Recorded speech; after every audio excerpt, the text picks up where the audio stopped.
Olá, seja bem-vindo ao meu canal. Me chamo Francisco Lamonier e estamos com uma nova série Sermão da Montanha.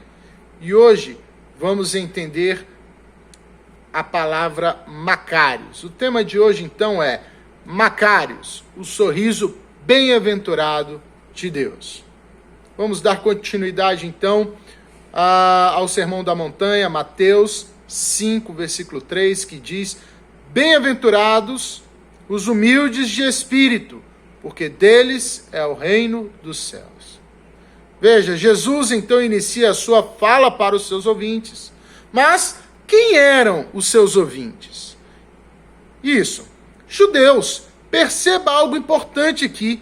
Jesus utiliza uma linguagem familiar daqueles que estavam ouvindo o próprio Cristo. Eles eram o povo do Antigo Testamento. E eu faço uma pergunta: você saberia me dizer qual era a Bíblia do judeu?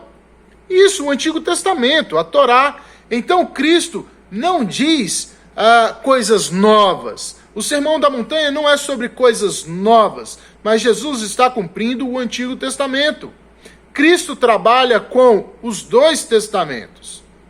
Por que eu estou dizendo isso? Para entendermos duas coisas. Veja, bem-aventurado envolve a palavra completa de Deus. E também não é um assunto novo, mas é um elemento do Antigo Testamento que se perdurará para sempre. Veja como isso era um elemento natural daquele povo. Salmo de número 1. Você se lembra como se inicia? Isso mesmo.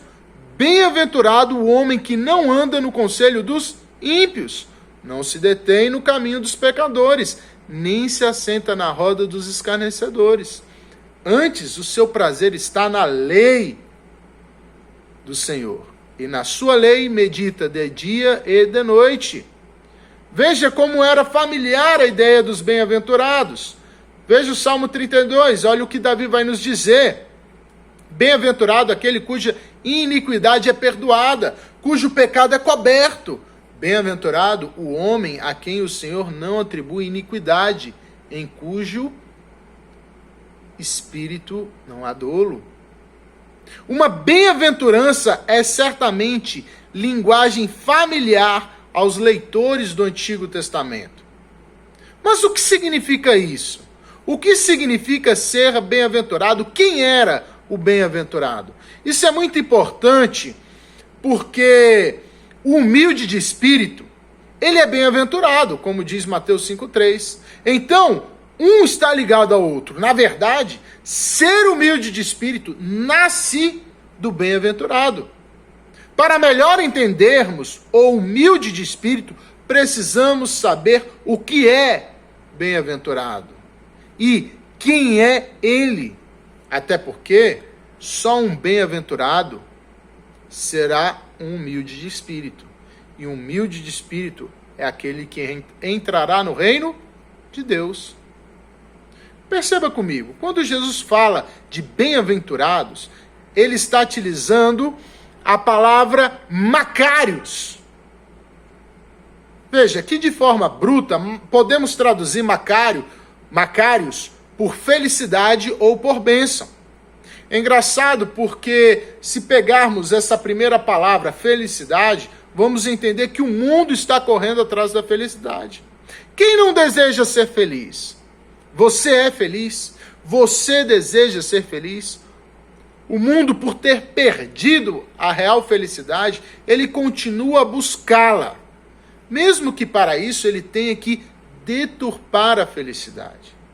O mundo nos apresenta uma felicidade, uma palavra para a felicidade e duas formas para exercer essa felicidade. Veja, os gregos, eles acreditavam que a felicidade era incompatível com a tensão, ou seja, que a felicidade é a ausência completa de sofrimento.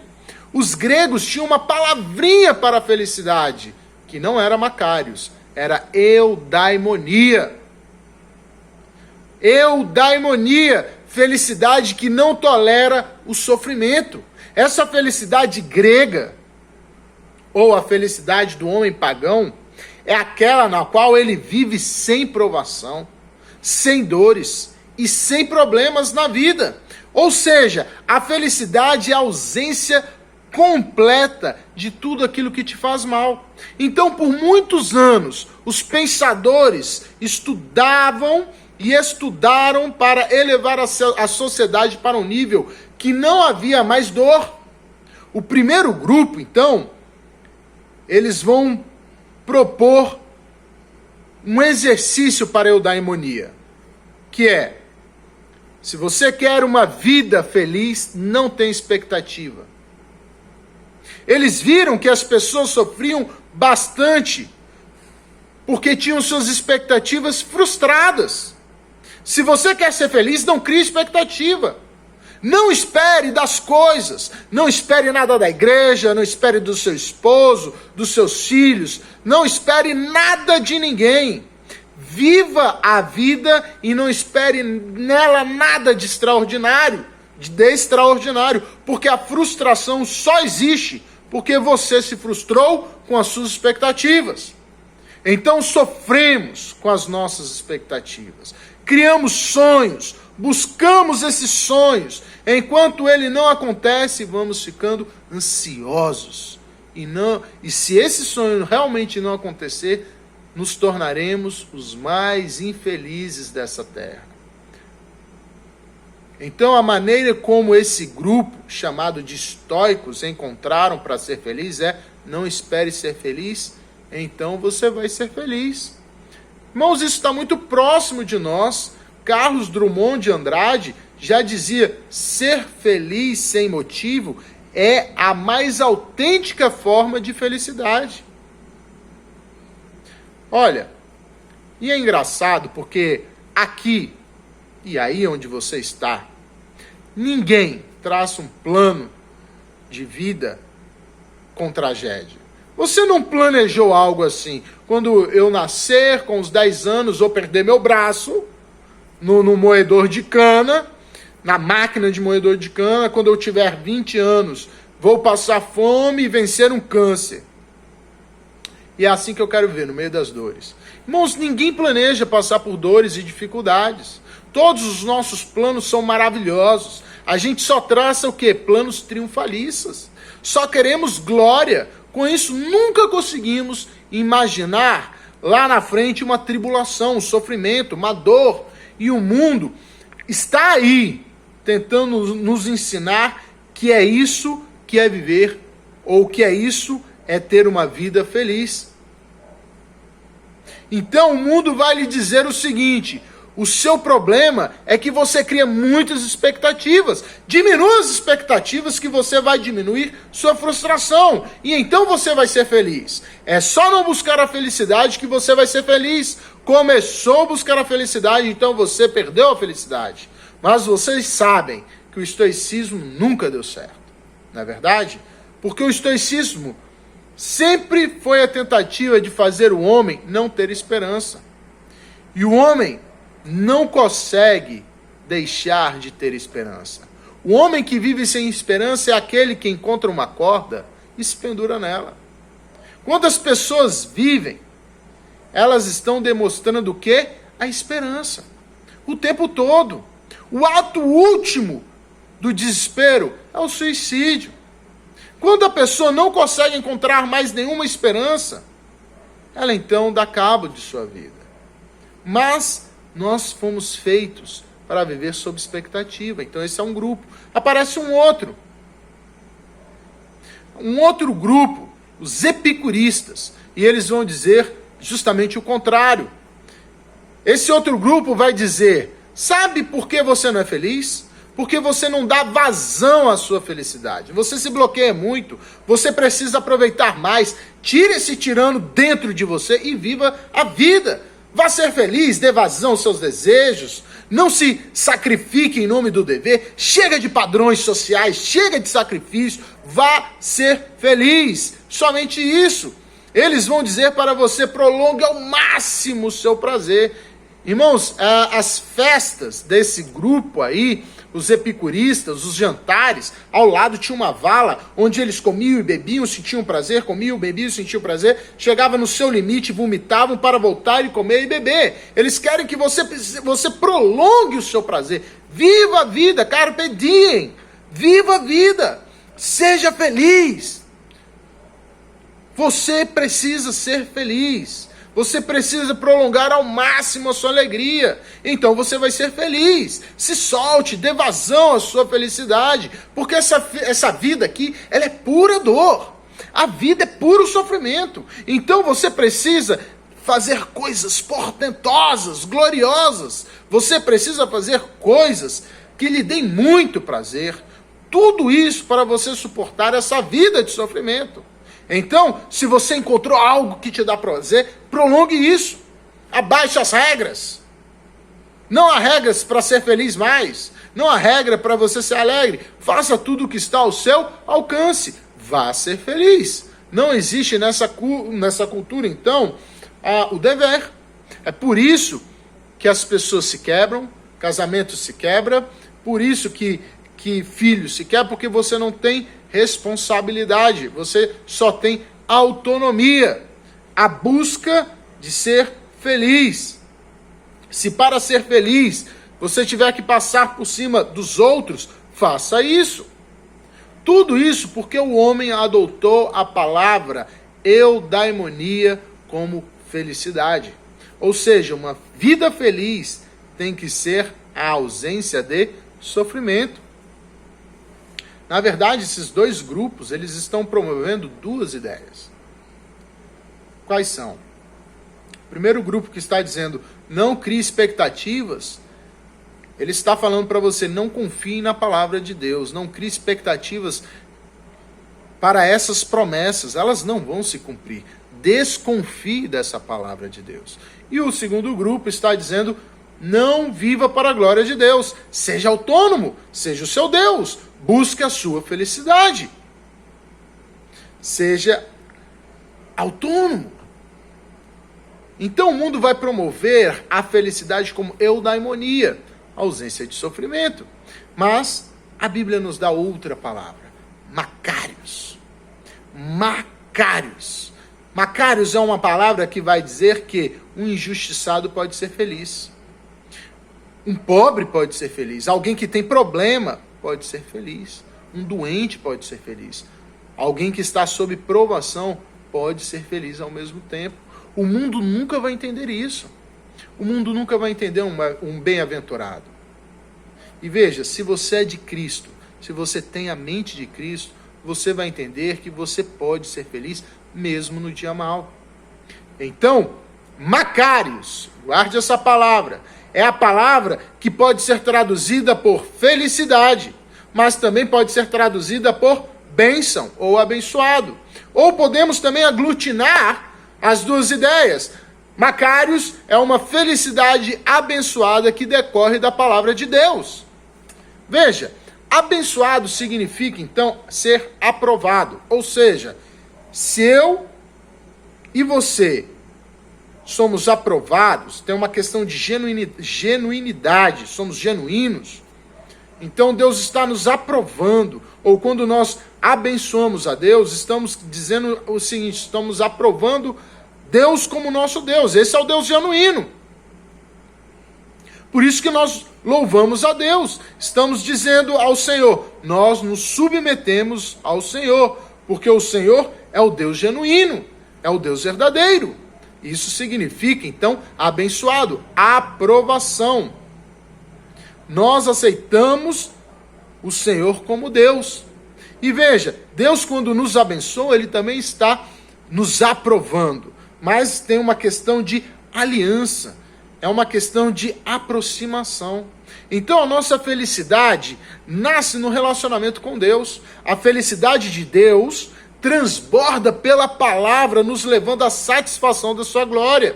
A felicidade de Deus transborda pela sua palavra, nos levando à satisfação da sua glória. Enquanto eu confiar na palavra de Deus, agindo segundo a sua vontade, independente da situação, a glória de Deus, guarde isso, será a minha felicidade.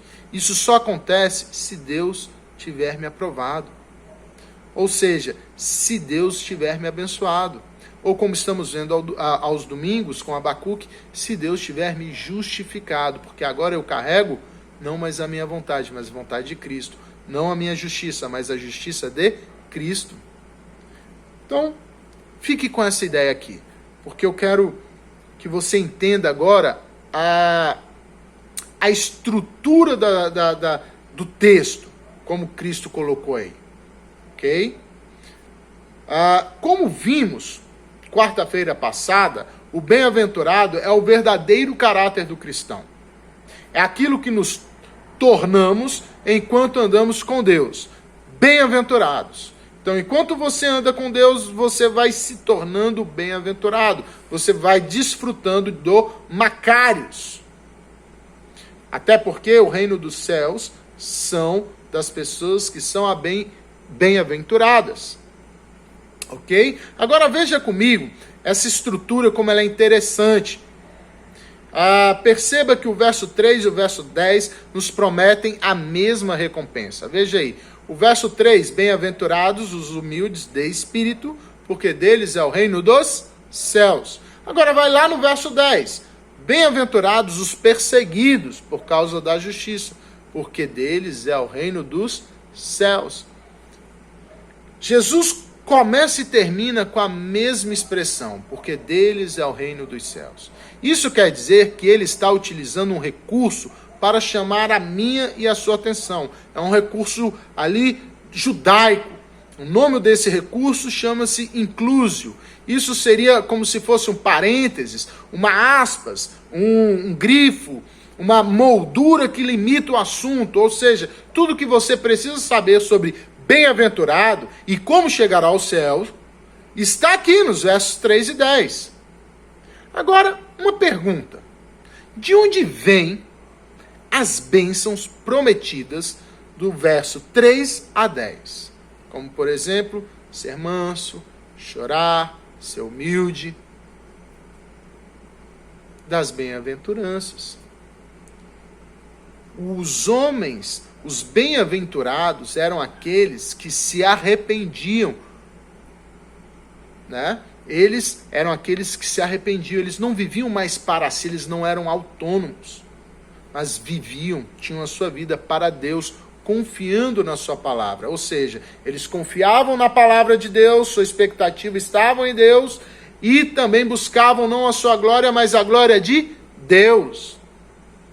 Então as bênçãos descritas aí nascem do nosso relacionamento com Deus. Então veja, de onde vem então a bem-aventurança? Olha esse versículo aí no Salmo 16. Porque Deus é o único e verdadeiro bem-aventurado. Tu me farás conhecer o caminho da vida.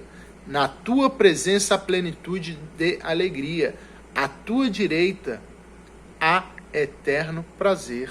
Salmo 16, 11. Isso revela algo sobre o nosso Deus.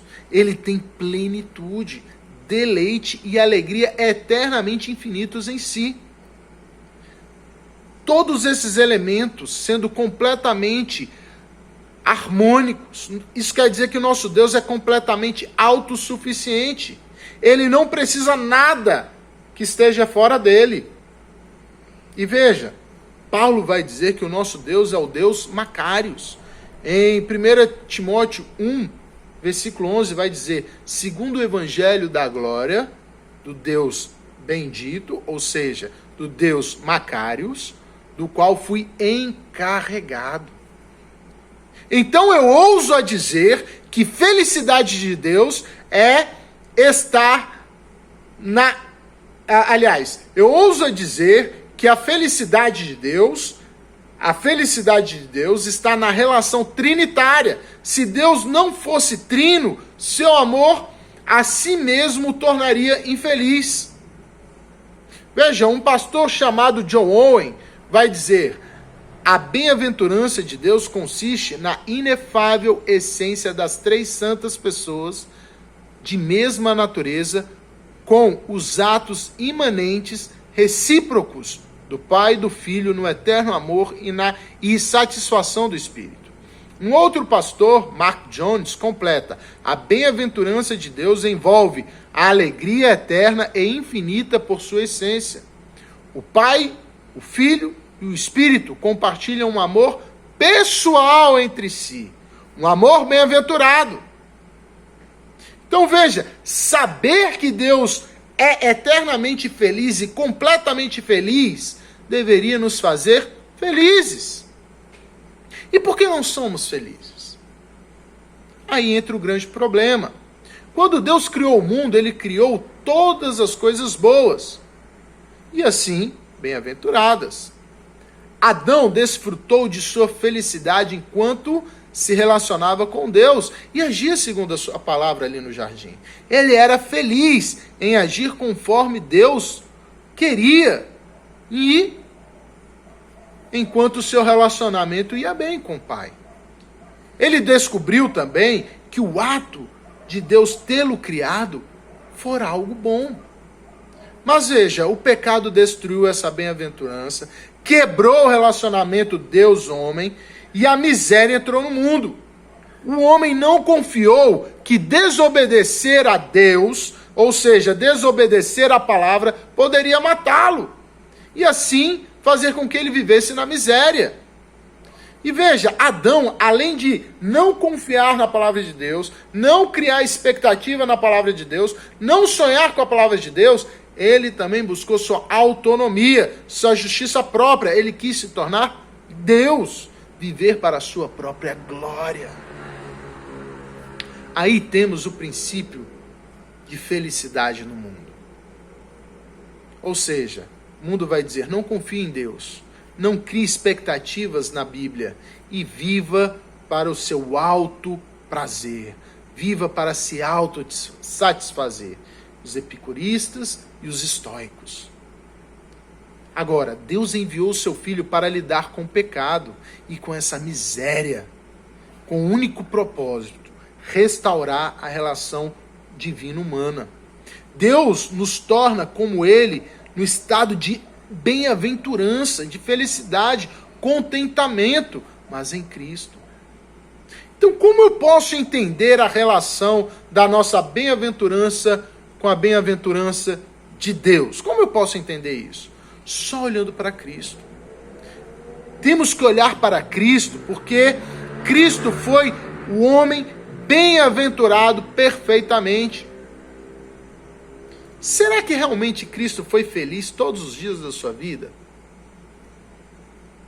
Veja, Isaías 52, versículo 3 diz que Cristo era um homem de dores. Será que ele realmente foi alegre? Bem, se alguém tinha desculpa para ser triste, esse era Cristo. Mesmo assim, guarde isso no seu coração. Ele foi bem-aventurado. Mas como vamos ver aqui na série, alegria divina, Macários, bem-aventurado, não é ausência de dor. A alegria bíblica pode coexistir com o sofrimento bíblico. Só para lhe dar uma palhinha, pense comigo num funeral onde alguém querido partiu para estar com o Senhor. Ali existe tanto alegria e dor. Ali alegria e dor se encontram ao mesmo tempo. Isso quer dizer Macários. Macários não é ausência de dor, mas é a compreensão da dor, num estado pleno de alegria. Veja, diante disso podemos afirmar então que Cristo era alegre. Eu tenho alguns motivos para dizer isso. João 3,34 vai dizer que Jesus era cheio do Espírito Santo e tinha-o sem medida. E lembre-se, o fruto do Espírito inclui alegria. Então Jesus era alegre. Ele era plenamente santo e sem pecado. O pecado nos torna infelizes, mas Cristo era plenamente santo. Jesus confiou no Pai e submeteu a sua felicidade com alegria. Cristo era alegre. Tá, e você pode me perguntar, mas e a cruz? Ali ele foi feliz? Agora acho que eu te peguei. Na cruz, ele foi feliz? Veja, se você tiver sensibilidade para ver o Calvário como ele realmente é, você não vai ver somente uma cruz sangrenta.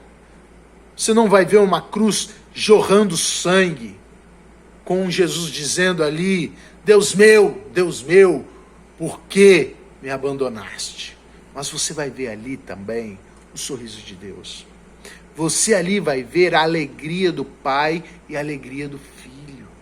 Você vai enxergar ali não só a maior de todas as vitórias, mas um relacionamento vitorioso. A vitória daquele que teve uma vida inteira sendo levado a duvidar da palavra do Pai. E ele também foi levado para ser autossuficiente sem o Pai. Cristo teve essa vida. Todo momento, todo segundo, ele era levado a duvidar das promessas e da palavra de Deus. E também ele era tentado a buscar a sua própria autossatisfação. Irmãos, voltemos um pouco para entendermos o que está aqui acontecendo no Calvário. Voltemos um pouco. Veja, Jesus dá início ao seu ministério com o seu batismo. Lá, o céu então é rasgado, uma voz estrondosa aparece, que é a voz do Pai, dizendo, esse é o meu filho amado. Esse é o filho amado que me dá muito prazer. E então o Espírito Santo repousa sobre Jesus. Aqui temos a relação trinitária exposta aos nossos olhos. E em seguida, Mateus capítulo 4 diz que o Espírito Santo conduz Jesus para ser tentado pelo diabo no deserto. O próprio Espírito Santo. Será que Deus não sabia quem era Jesus? Será que Deus achava que Jesus poderia falhar como Adão falhou? Então, o cenário é mudado. Deus muda o cenário. Veja, porque eu, você e Adão, nós podemos ser tentados no jardim. Mas no deserto, só Cristo pode. Porque Cristo é aquele que traz a existência a tudo que não existe. Ele pode fazer milagres no deserto. Ele pode transformar o deserto em um jardim. Ele pode fazer tudo ali. Porque Ele é Deus. Então, a primeira tentação não é uma prova contra Jesus, mas a tentação ali é contra a palavra de Deus. Veja, se tu és filho de Deus, transforma essa pedra em pão. Veja, essa era a primeira tentação. Em primeiro lugar, Jesus tem que duvidar da palavra que acabara de ouvir da boca do próprio Pai, dizendo que ele era o filho dele. E em segundo lugar, Jesus deveria fazer aquele milagre, não para a glória de Deus, mas para si mesmo, para o seu próprio prazer. Ele tem que transformar pedra em pão, ele tem que transformar essa pedra em pão e comê-lo para si mesmo, para o seu próprio prazer, para a sua própria felicidade, para a sua autonomia. Então Jesus aqui é provado para duvidar da palavra de Deus, para perder o seu prazer nela e ter uma vida centrada nele mesmo. Ele é tentado a buscar a felicidade própria. E Jesus, naquele deserto, ele foi bem-aventurado e nos mostrou que confiar na palavra de Deus transcende qualquer felicidade pecaminosa, transcende qualquer situação. Então Cristo passou a vida inteira, veja, sendo levado a duvidar da palavra de Deus. Esse desafio foi até o último segundo da sua vida, aqui no madeiro, na agonia da dor. Lá, um ladrão diz novamente a Cristo, se tu és o Filho de Deus, saia dessa cruz. Veja, até no último minuto, Jesus é levado a duvidar da palavra de Deus. Jesus é levado a perder a sua felicidade, a perder a sua confiança na palavra do Pai. Mas graças a Deus, o relacionamento entre pai e filho superou todas as dificuldades. Então guarde isso. Macários, a verdadeira alegria não é falta de dor, mas mesmo na dor, é confiar na palavra de Deus e tê-la em nossas vidas como a verdadeira esperança. A verdadeira felicidade é ter um relacionamento com Deus, assim como Cristo teve, e de forma genuína. Assim, mesmo quando somos levados a duvidar da palavra, nós precisamos permanecer firmes e confiantes, ser genuínos. Isso é macários, bem-aventurados, aprovados por Deus. Então, o bem-aventurado é aquele que ama o Deus Trino e confia na sua palavra e nas suas promessas. O bem-aventurado, ele consegue transcender, ele transcende da situação na qual está, porque confia nas promessas do Senhor, assim como Cristo confiou. O bem-aventurado não é aquele que vive de bênçãos e bênçãos, de cura em cura, mas a maior bênção dele é Deus, mesmo em suas vidas, em nossas vidas, a presença de Deus somente. Não existe bênção maior, não existe bênção melhor, não existe felicidade maior do que ter somente a Deus. A nossa felicidade, então, consiste em fazer tudo para a glória desse Deus. Veja o Salmo 16, eu estou encerrando com isso. Senhor, Tu és a porção da minha herança, e do meu cálice é Tu quem garante o meu destino. Meu quinhão caiu em lugares agradáveis. Sim, fiquei com uma bela herança.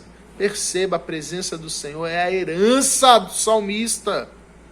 E o cálice e a sua presença garante o seu destino. Confie no Senhor. Se a vontade do Senhor é boa, perfeita e agradável, faça. Faça a vontade do Senhor. Viva a vontade do Senhor. Alegre-se com o Senhor. E com isso eu quero encerrar. Lembre-se, macários, bem-aventurado, ou felicidade bíblica, não é ausência de dores. Mas quando você estiver carregando várias cruzes na vida, muitas dificuldades, lembre-se de Jesus. Lembre-se de sua alegria em confiar na palavra do Pai. Lembre-se e aproprie-se daquela alegria de Cristo, como se fosse sua. Pois, estando em Cristo e pelo poder do Espírito Santo, a alegria de Cristo, ela pode se tornar sua. Irmãos, esse é o sorriso de Deus para você. Esse é o sorriso de Deus para você, de ver você tornando-se a imagem bem-aventurada de Cristo. Então, confie na palavra do Senhor, descanse nas suas promessas e viva para a glória dele. Macários, bem-aventurados. Tenha uma boa noite e espero você quarta-feira que vem.